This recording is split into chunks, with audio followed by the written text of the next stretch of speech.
नमस्कार दोस्तों, मैं संतोष पटेल स्वागत करता हूं आपके अपने YouTube चैनल डिजिटल भंडार पर।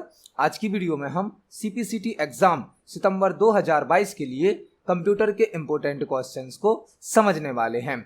यह हमारा CPCT एग्जाम सितंबर 2022 के लिए पार्ट नंबर 18 है।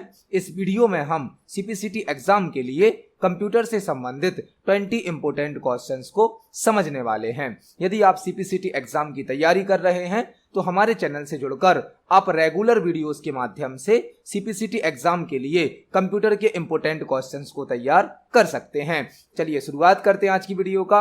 देखते हैं आज का हमारा पहला क्वेश्चन क्या है। पहला क्वेश्चन हमसे पूछा गया है, MS एक्सेल में रिमाइंडर मतलब कि शेषफल प्राप्त करने के लिए किस फंक्शन का उपयोग किया जाता है। MS एक्सेल में रिमाइंडर मतलब कि शेषफल प्राप्त करने के लिए किस फंक्शन का उपयोग किया जाता है। जब हम एक नंबर में किसी दूसरे नंबर से भाग देते हैं तो हमें एक भागफल प्राप्त होगा और एक शेषफल प्राप्त होगा। फॉर एग्जाम्पल, हम 10 में 3 का भाग देते हैं तो हमारा भाग 3 बार जाएगा, भागफल प्राप्त होगा 3, लेकिन एक बचेगा हमारा शेषफल रिमाइंडर। वह हम एक्सेल में किस फंक्शन से प्राप्त कर सकते हैं, यहां पर हमें बताना है। MS एक्सेल में रिमाइंडर या शेषफल प्राप्त करने के लिए मॉड फंक्शन का यूज किया जाता है। मॉड फंक्शन का मॉड मतलब मॉड्यूलस। MS एक्सेल में मॉड नाम का एक फंक्शन होता है जिसका फुल फॉर्म होता है मॉड्यूलस, जो कि हमें एक नंबर को दूसरे नंबर से डिवाइड करके रिमाइंडर या शेषफल प्रदान करता है। तो इस क्वेश्चन का सही आंसर होगा option number C, mod function. यहां पर आपको प्रोडक्ट फंक्शन को भी समझना है। प्रोडक्ट फंक्शन का यूज एक्सेल में कुछ नंबर का मल्टीप्लिकेशन गुणा करने के लिए किया जाता है। एक्सेल में यदि आपको कुछ नंबर का मल्टीप्लिकेशन करना है तो प्रोडक्ट फंक्शन का यूज किया जाता है। फैक्ट फंक्शन, फैक्ट जो कि किसी नंबर का फैक्टोरियल प्रदान करता है, फैक्टोरियल।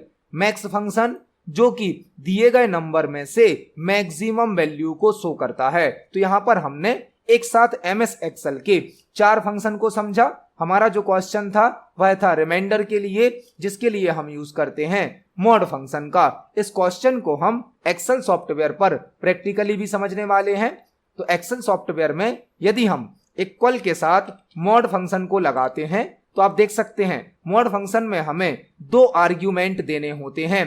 पहला होता है नंबर, दूसरा होता है डिवाइजर। तो फॉर एग्जाम्पल हमने दिया 10,3, मतलब 10 को हमें 3 से डिवाइड करना है और शेषफल प्राप्त करना है रिमाइंडर। एंटर की को प्रेस करेंगे तो आप देख सकते हैं हमें आंसर प्राप्त हुआ है 1, मतलब 10 में 3 का भाग देने पर हमें एक शेषफल, एक रिमाइंडर प्राप्त होता है। तो इस क्वेश्चन का हमारा आंसर होगा ऑप्शन नंबर सी। देखते हैं हमारे नेक्स्ट क्वेश्चन को।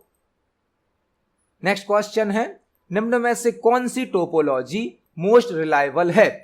निम्न में से कौन सी टोपोलॉजी मोस्ट रिलायबल है। रिलायबल है मतलब विश्वसनीय है। हमसे यहां पर पूछा गया है कि निम्न में से कौन सी टोपोलॉजी सबसे अधिक विश्वसनीय है, मतलब डेटा को ट्रांसफर करने के लिए सबसे अच्छी टोपोलॉजी कौन सी होती है।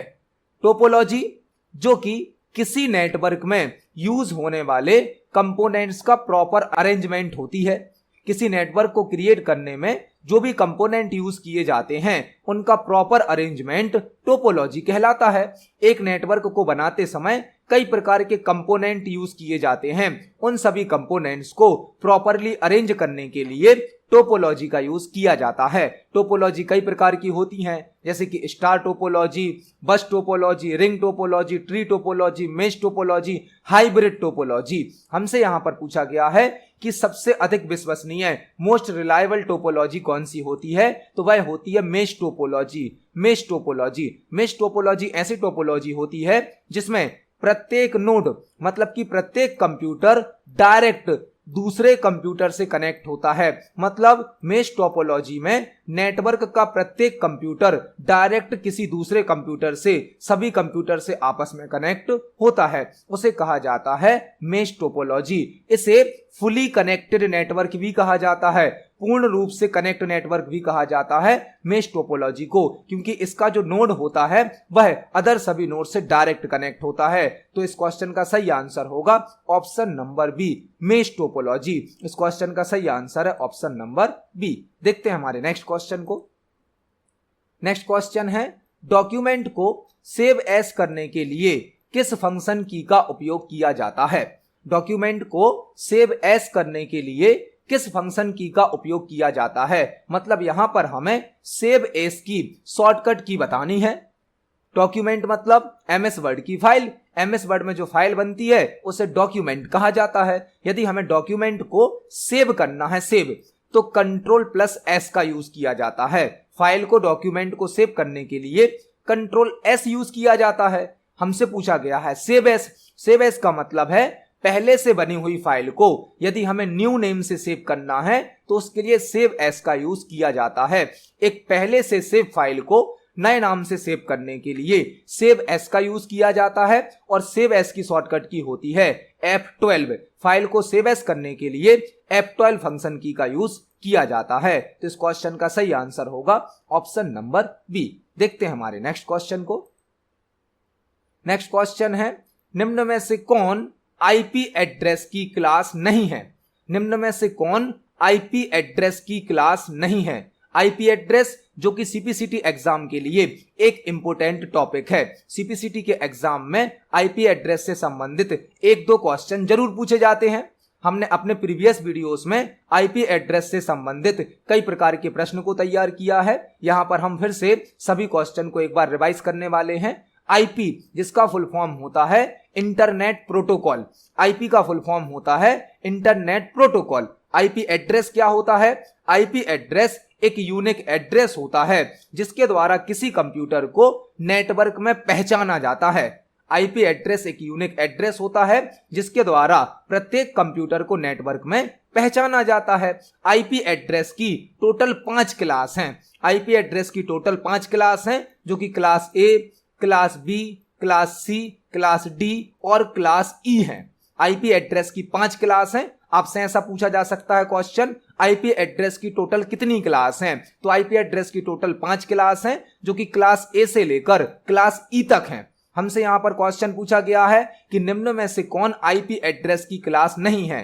तो आईपी एड्रेस की टोटल 5 क्लास हैं जो कि ए से लेकर ई तक हैं। मतलब आंसर होगा option number D, class F नाम की कोई आईपी एड्रेस क्लास नहीं है। तो इस क्वेश्चन का सही आंसर होगा option number D, class F IP address की क्लास नहीं होती है। देखते हैं हमारे नेक्स्ट क्वेश्चन को। नेक्स्ट क्वेश्चन है, लाइनेक्स ऑपरेटिंग सिस्टम को किसके द्वारा बनाया गया है? लाइनेक्स ऑपरेटिंग सिस्टम को किसके द्वारा बनाया गया है? लाइनेक्स जो कि एक ऑपरेटिंग सिस्टम है, एक सिस्टम सॉफ्टवेयर का एग्जाम्पल है। लाइनेक्स एक ऑपरेटिंग सिस्टम है, एक सिस्टम सॉफ्टवेयर का एग्जाम्पल है जो कि एक फ्री ऑपरेटिंग सिस्टम है, एक ओपन सोर्स ऑपरेटिंग सिस्टम है। लाइनेक्स एक फ्री ऑपरेटिंग सिस्टम है, एक ओपन सोर्स ऑपरेटिंग सिस्टम है। मतलब इसे हम इंटरनेट के माध्यम से फ्री ऑफ कॉस्ट डाउनलोड कर सकते हैं। और लाइनेक्स को लिनस टोरवाल्ड्स के द्वारा बनाया गया है। लिनस टोरवाल्ड के द्वारा लाइनेक्स ऑपरेटिंग सिस्टम को बनाया गया है और लाइनेक्स एक free open source operating system होता है। तो इस क्वेश्चन का सही आंसर होगा option number C, Linux operating system को लिनस टोरवाल्ड्स के द्वारा बनाया गया है। देखते हैं हमारे नेक्स्ट क्वेश्चन को। नेक्स्ट क्वेश्चन है, अंडू ऑप्शन की शॉर्टकट की क्या होती है? बहुत ही बेसिक और सिंपल क्वेश्चन है। तो पेपर में टफ क्वेश्चन तो आते हैं, मीडियम लेवल के क्वेश्चन भी आते हैं, कुछ बेसिक और सिंपल क्वेश्चन भी आते हैं। सीपीसीटी के एग्जाम में ऐसा नहीं है कि कंप्यूटर के केवल टफ क्वेश्चन पूछे जाते हैं, कुछ बेसिक और सिंपल क्वेश्चन भी होते हैं। हमें सभी प्रकार के क्वेश्चन को तैयार करना है। हम टफ क्वेश्चन को तो पढ़ते हैं, सीखते हैं, लेकिन हमें बेसिक और सरल क्वेश्चन भी तैयार करने हैं। हमसे पूछा गया है अंडू ऑप्शन की शॉर्टकट की क्या होती है?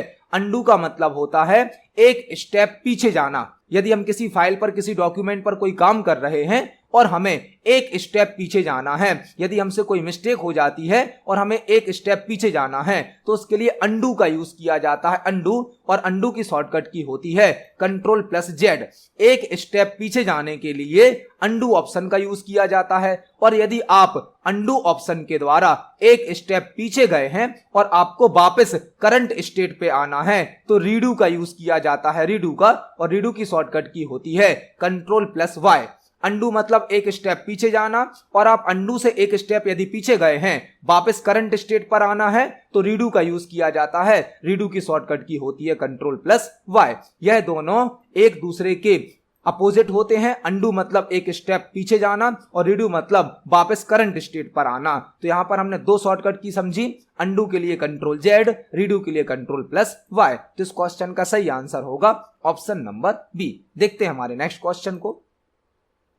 नेक्स्ट क्वेश्चन है, निम्न में से कौन सा फंक्शन एक्सेल में मल्टीप्लिकेशन करता है? निम्न में से कौन सा फंक्शन एक्सेल में मल्टीप्लिकेशन करता है, गुणा करता है? इस क्वेश्चन का आंसर हमने आज के वीडियो में ही फर्स्ट क्वेश्चन में समझा था, जहां पर हमसे मोड फंक्शन का क्वेश्चन पूछा गया था। वहां पर हमने साथ में प्रोडक्ट फंक्शन को भी समझा था। प्रोडक्ट एक्सेल में यदि हमें मल्टीप्लिकेशन करना है, गुणा करना है, तो उसके लिए प्रोडक्ट फंक्शन का यूज किया जाता है। एमएस एक्सेल में यदि हमें कुछ नंबर का मल्टीप्लिकेशन करना है, गुणा करना है, तो प्रोडक्ट फंक्शन का यूज किया जाता है। मतलब इस क्वेश्चन का सही आंसर होगा option number C. MS Excel में मल्टीप्लिकेशन करने के लिए प्रोडक्ट फंक्शन का यूज किया जाता है। इसको हम एक्सेल पर प्रैक्टिकली देख सकते हैं। फॉर एग्जाम्पल, हमारे पास कुछ नंबर हैं, यहां पर हमने कुछ नंबर टाइप करे हैं, इन सबका हमें मल्टीप्लिकेशन करना है, तो हम इक्वल के साथ प्रोडक्ट फंक्शन को लगाएंगे और जहां से जहां तक हमें मल्टीप्लिकेशन करना है उस रेंज को पास करेंगे। तो हमें इतने नंबर का मल्टीप्लिकेशन करना है, हमने यहां पर रेंज को सिलेक्ट कर दिया, ब्रैकेट को क्लोज करेंगे और एंटर की को प्रेस करेंगे, तो आप देख सकते हैं हमारा मल्टीप्लिकेशन होकर आंसर आ गया है। तो एक्सेल में मल्टीप्लिकेशन करने के लिए प्रोडक्ट फंक्शन का यूज किया जाता है। इस क्वेश्चन का सही आंसर है ऑप्शन नंबर सी। देखते हैं हमारे नेक्स्ट क्वेश्चन को। नेक्स्ट क्वेश्चन है, निम्न में से कौन सा डोमेन किसी ऑर्गेनाइजेशन के लिए उपयोग किया जाता है? निम्न में से कौन सा डोमेन किसी ऑर्गेनाइजेशन के लिए उपयोग किया जाता है? डोमेन नेम से संबंधित, डोमेन कोड से संबंधित हमसे क्वेश्चन पूछा गया है। जब किसी वेबसाइट को ओपन करना होता है तो हम उस वेबसाइट का URL टाइप करते हैं। URL मतलब एड्रेस, एड्रेस टाइप करना होता है। फॉर एग्जाम्पल, हमारी वेबसाइट का URL है www.mysite.com। फॉर एग्जाम्पल, हमारी वेबसाइट है www.mysite.com। तो हमारी वेबसाइट में जो URL है, URL का जो लास्ट पार्ट होता है यह है .com, .in, .org, .net, इसे कहा जाता है domain code. Domain code, domain code यह रिप्रेजेंट करता है कि यह वेबसाइट किस प्रकार की है, वेबसाइट का पर्पस क्या है।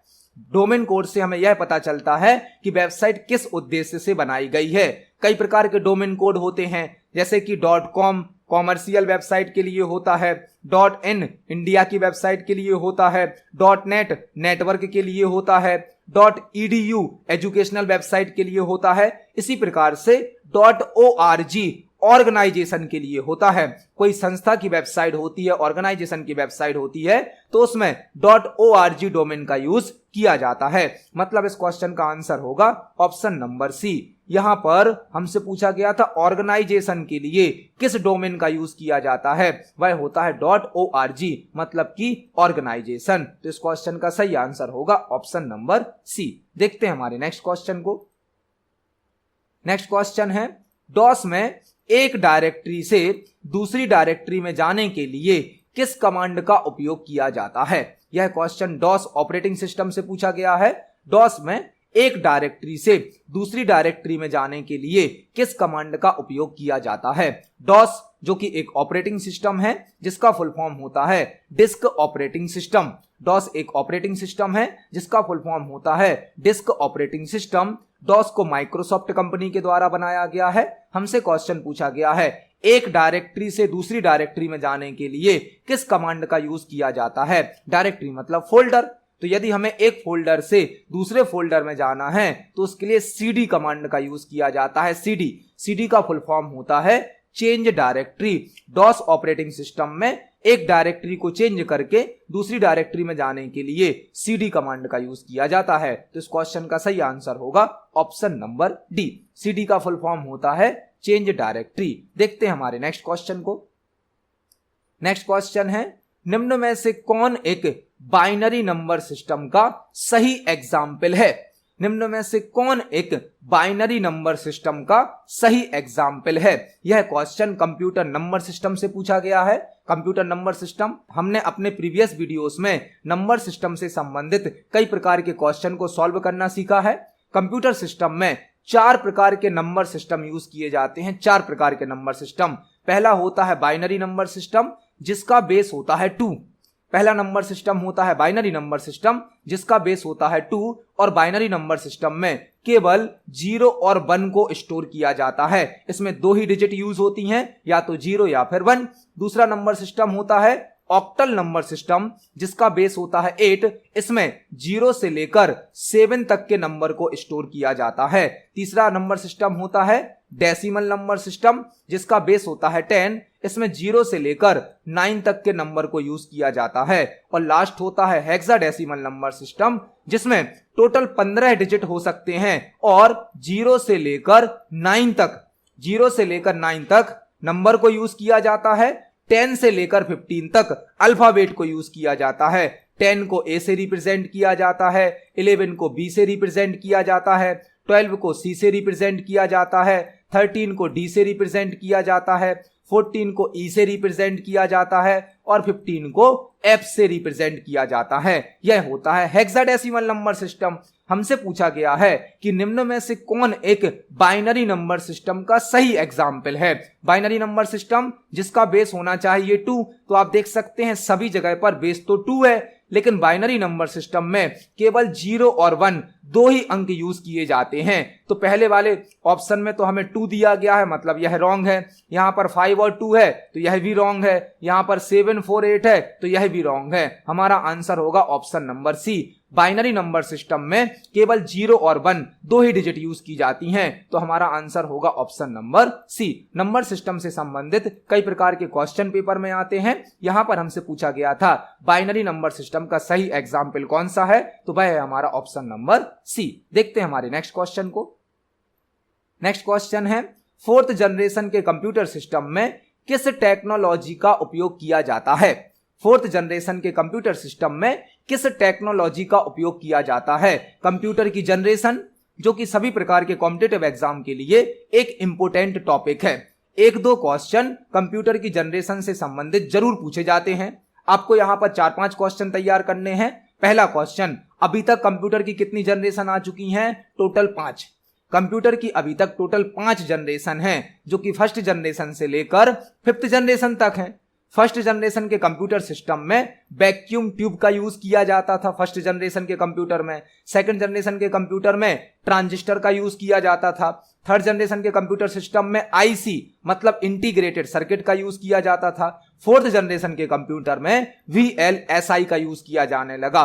VLSI very large scale integration, very large scale integration. और फिफ्थ जनरेशन के कंप्यूटर में यूएलएसआई और एआई टेक्निक का यूज किया जाता है, अल्ट्रा लार्ज स्केल इंटीग्रेशन। और एआई का फुल फॉर्म होता है आर्टिफिशियल इंटेलिजेंस। तो कंप्यूटर की टोटल 5 जनरेशन है। पांचों जनरेशन की टेक्नोलॉजी आपको याद करना है, क्योंकि 1-2 क्वेश्चन इससे संबंधित जरूर होते हैं। हमसे पूछा गया था फोर्थ जनरेशन के लिए, तो फोर्थ जनरेशन की टेक्नोलॉजी होती है वीएलएसआई। इस क्वेश्चन का सही आंसर होगा ऑप्शन नंबर डी। देखते हैं हमारे नेक्स्ट क्वेश्चन को। नेक्स्ट क्वेश्चन है कंप्यूटर नेटवर्क में यूडीपी का फुल फॉर्म क्या होता है?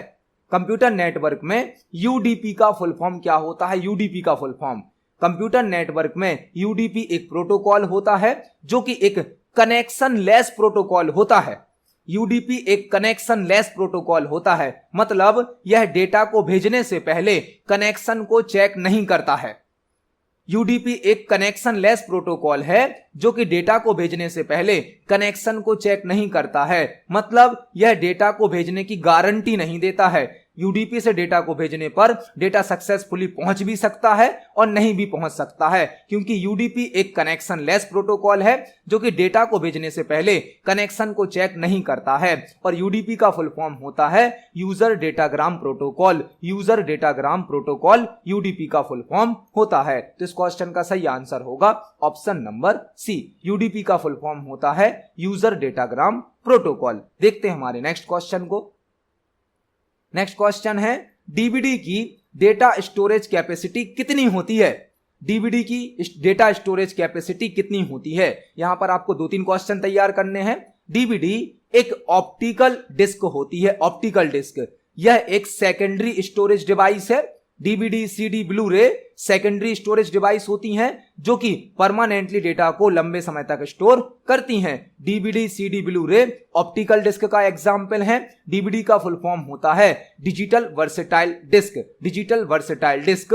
और डीवीडी में 4.7 जीबी तक डेटा स्टोर किया जा सकता है, 4.7 जीबी तक। और सीडी में 700 MB तक डेटा स्टोर किया जा सकता है, 700 MB तक। तो इस क्वेश्चन का सही आंसर होगा ऑप्शन नंबर सी। डीवीडी में 4.7 जीबी तक डेटा स्टोर किया जा सकता है। देखते हैं हमारे नेक्स्ट क्वेश्चन को। नेक्स्ट क्वेश्चन है यूएसबी का फुल फॉर्म क्या होता है। बहुत ही बेसिक और सिंपल क्वेश्चन है। यूएसबी का फुल फॉर्म क्या होता है।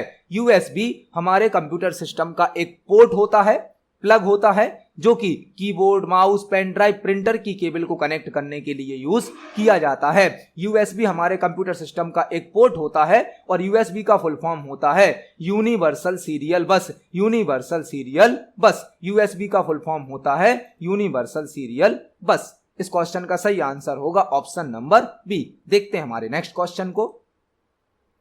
नेक्स्ट क्वेश्चन है निम्न में से कौन एक लैंग्वेज ट्रांसलेटर नहीं है। निम्न में से कौन एक लैंग्वेज ट्रांसलेटर नहीं है। लैंग्वेज ट्रांसलेटर मतलब वह सॉफ्टवेयर जो एक प्रोग्रामिंग लैंग्वेज को किसी दूसरी प्रोग्रामिंग लैंग्वेज में कन्वर्ट करता है, उसे कहा जाता है लैंग्वेज ट्रांसलेटर या लैंग्वेज प्रोसेसर। लैंग्वेज ट्रांसलेटर 3 होते हैं, compiler, interpreter, assembler. Compiler, interpreter, assembler यह 3 लैंग्वेज ट्रांसलेटर होते हैं, जबकि ओरेकल एक डीबीएमएस सॉफ्टवेयर है। तो यहां पर आंसर होगा ऑप्शन नंबर सी।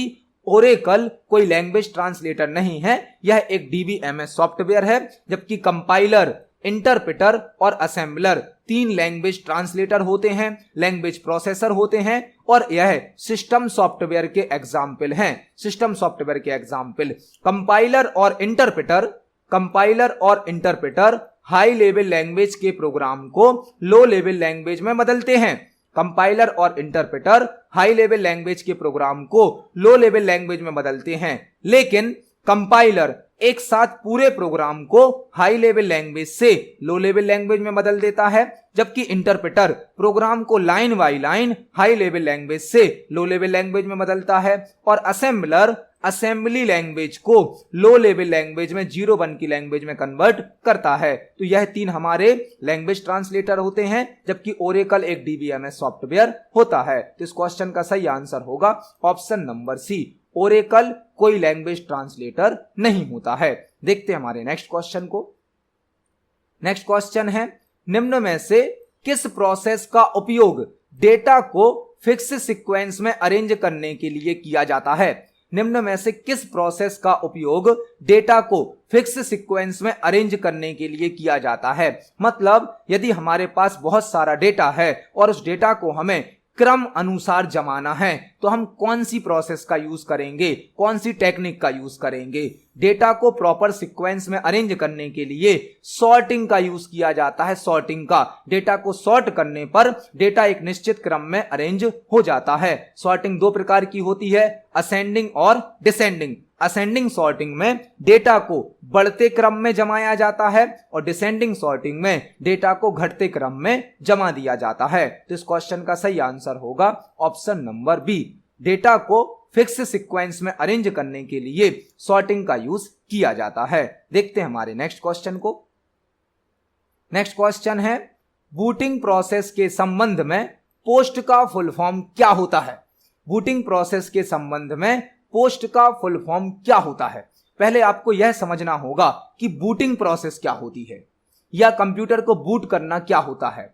जब हम कंप्यूटर सिस्टम को ऑन करते हैं तो उसे कहा जाता है कंप्यूटर सिस्टम को बूट करना। कंप्यूटर सिस्टम को ऑन करना मतलब कंप्यूटर सिस्टम को बूट करना। जब हम कंप्यूटर सिस्टम को ऑन करते हैं तो आपने देखा होगा कंप्यूटर सिस्टम तुरंत ऑन नहीं होता है। ऑन होने में कुछ समय लेता है, 5 सेकंड, 10 सेकंड, 1 मिनट का समय लेता है। वह जो समय होता है उसी समय पर बूटिंग प्रोसेस रन होती है। कंप्यूटर सिस्टम का पावर ऑन करने पर बूटिंग प्रोसेस स्टार्ट होती है और बूटिंग प्रोसेस के समय पर ऑपरेटिंग सिस्टम को सेकेंडरी मेमोरी से प्राइमरी मेमोरी में लोड किया जाता है और बूटिंग प्रोसेस का एक स्टेप होता है पोस्ट। इस स्टेप में कंप्यूटर सिस्टम से जुड़े हुए सभी हार्डवेयर डिवाइस को चेक किया जाता है कि वह सभी सही तरीके से वर्क कर रहे हैं या नहीं कर रहे हैं। तो कंप्यूटर सिस्टम को ऑन करना मतलब बूट करना, और ऑन करने पर जो प्रोसेस रन होती है उसे कहा जाता है बूटिंग प्रोसेस, जिसमें ऑपरेटिंग सिस्टम को सेकेंडरी मेमोरी से प्राइमरी मेमोरी में लोड किया जाता है। बूटिंग प्रोसेस का एक स्टेप होता है पोस्ट, जिसका फुल फॉर्म होता है power on self test. Power on self test, जैसे ही कंप्यूटर सिस्टम का पावर ऑन होता है सेल्फ टेस्टिंग की जाती है कि कंप्यूटर सिस्टम से कनेक्ट सभी हार्डवेयर सही तरीके से वर्क कर रहे हैं या नहीं कर रहे हैं। तो पोस्ट का फुल फॉर्म होता है पावर ऑन सेल्फ टेस्ट। इस क्वेश्चन का सही आंसर होगा ऑप्शन नंबर डी। देखते हैं हमारे नेक्स्ट क्वेश्चन को। नेक्स्ट क्वेश्चन है, निम्न में से कौन एक वोलेटाइल मेमोरी है? निम्न में से कौन एक वोलेटाइल मेमोरी है? वोलेटाइल मेमोरी मतलब अस्थायी मेमोरी। निम्न में से कौन एक अस्थायी मेमोरी है? वह होती है रैम। रैम एक वोलेटाइल मेमोरी का एग्जाम्पल है, अस्थायी मेमोरी है जो कि टेम्परेरी डेटा को स्टोर करती है। जब तक कंप्यूटर सिस्टम में पावर ऑन रहता है तब तक रैम में डेटा स्टोर होता है। कंप्यूटर सिस्टम के ऑफ होने पर रैम से डेटा डिलीट हो जाता है। रैम एक प्राइमरी मेमोरी है जो कि एक वोलेटाइल मेमोरी है और यह डेटा को कुछ समय के लिए स्टोर करती है। तो इस क्वेश्चन का सही आंसर होगा ऑप्शन नंबर बी। यहां पर आपको 3-4 क्वेश्चन और तैयार करने हैं। रैम का फुल फॉर्म, रैम का फुल फॉर्म होता है random access memory. Random access memory. ROM का full form read only memory. Read only memory. EPROM का फुल फॉर्म, ईपीरोम का फुल फॉर्म होता है erasable programmable read only memory. Erasable programmable read only memory. PROM का full form programmable read only memory. तो इस question का सही answer है ऑप्शन नंबर बी। रैम एक वोलेटाइल मेमोरी होती है। देखते हैं हमारे नेक्स्ट क्वेश्चन को। नेक्स्ट क्वेश्चन है, 4 बिट्स के ग्रुप को क्या कहा जाता है? 4 बिट्स के ग्रुप को क्या कहा जाता है? बिट्स जो कि 0 और 1 होती हैं। बिट कंप्यूटर सिस्टम की एक सबसे छोटी मेमोरी यूनिट होती है। बिट बिट मतलब 0 एंड 1, या तो 0 होगा या 1 होगा। बिट कंप्यूटर सिस्टम की एक सबसे छोटी मेमोरी यूनिट होती है। जब 4 बिट मिलती हैं, 4 बिट मिलती हैं, तो एक निबल क्रिएट होता है। निबल 4 बिट को मिलाकर एक निबल क्रिएट होता है। इसके बाद 8 बिट को मिलाकर एक बाइट क्रिएट होता है। तो हमसे पूछा गया है यहां पर 4 बिट्स के ग्रुप को क्या कहा जाता है? वह होता है निबल। 4 बिट्स को मिलाकर एक निबल क्रिएट होता है, जबकि 8 बिट्स को मिलाकर एक बाइट क्रिएट होता है। तो 4 बिट्स के ग्रुप को कहा जाएगा निबल और 8 बिट्स के ग्रुप को कहा जाएगा बाइट। केबी का फुल फॉर्म होता है किलोबाइट, एमबी का फुल फॉर्म होता है मेगाबाइट। इस क्वेश्चन का सही आंसर होगा ऑप्शन नंबर सी। 4 बिट्स के ग्रुप को निबल कहा जाता है और 8 बिट्स के ग्रुप को बाइट कहा जाता है। तो इस क्वेश्चन का सही आंसर है option number C. Next question हमसे पूछा गया है, एमएस वर्ड की फाइल का डिफॉल्ट नेम क्या होता है? बहुत ही इंपॉर्टेंट क्वेश्चन है। एमएस वर्ड की फाइल का डिफॉल्ट नेम क्या होता है? मतलब जब आप एमएस वर्ड में कोई फाइल बनाते हैं और उस फाइल को सेव नहीं करते हैं तो ऑटोमेटिक उस फाइल का नाम क्या होता है? मतलब एमएस वर्ड अपने आप फाइल को क्या नाम देता है? एमएस वर्ड जो कि एक वर्ड प्रोसेसिंग सॉफ्टवेयर है जिसका यूज टाइपिंग और फॉर्मेटिंग करने के लिए किया जाता है। एमएस वर्ड में जो फाइल बनती है उसे डॉक्यूमेंट कहा जाता है। एमएस वर्ड में बनने वाली फाइल को डॉक्यूमेंट कहा जाता है और एमएस वर्ड की फाइल का एक्सटेंशन होता है .docx। .docx एमएस वर्ड की फाइल का एक्सटेंशन होता है। हमसे पूछा गया है फाइल का डिफॉल्ट नेम क्या होता है? मतलब अपने आप फाइल को क्या नाम दिया जाता है? वह नाम होता है document1। एमएस वर्ड में जो फाइल बनती है ऑटोमेटिक उसका नाम होता है document1। एमएस वर्ड में बनने वाली फाइल को डॉक्यूमेंट कहा जाता है, लेकिन फाइल का डिफॉल्ट नेम क्या होता है? document1 होता है। एक्सटेंशन क्या होता है? .docx। तो इस क्वेश्चन का सही आंसर होगा ऑप्शन नंबर सी। इसको हम एमएस वर्ड पर प्रैक्टिकली देख सकते हैं। यहां पर आप देख सकते हैं हमने एमएस वर्ड में एक फाइल बनाई है जो कि अभी सेव नहीं है। हमने इस फाइल को सेव नहीं किया है तो ऑटोमेटिक इस फाइल को नाम क्या दिया गया है, document1। MS वर्ड में जो फाइल बनती है उसे डॉक्यूमेंट कहा जाता है और उसका ऑटोमेटिक नाम, डिफॉल्ट नेम क्या होता है, document1। तो इस क्वेश्चन का सही आंसर होगा ऑप्शन नंबर सी। तो आज की वीडियो में हमने सीपीसीटी एग्जाम के लिए 20 इंपोर्टेंट कंप्यूटर के क्वेश्चंस को समझा। आप सभी क्वेश्चंस को पढ़ें, समझें। यदि आपका कोई क्वेश्चन है, कोई डाउट है तो कमेंट सेक्शन में जरूर पूछिए। वीडियो पसंद आती है तो वीडियो को लाइक करें, ज्यादा से ज्यादा शेयर करें। मिलते हैं अगली वीडियो में। धन्यवाद।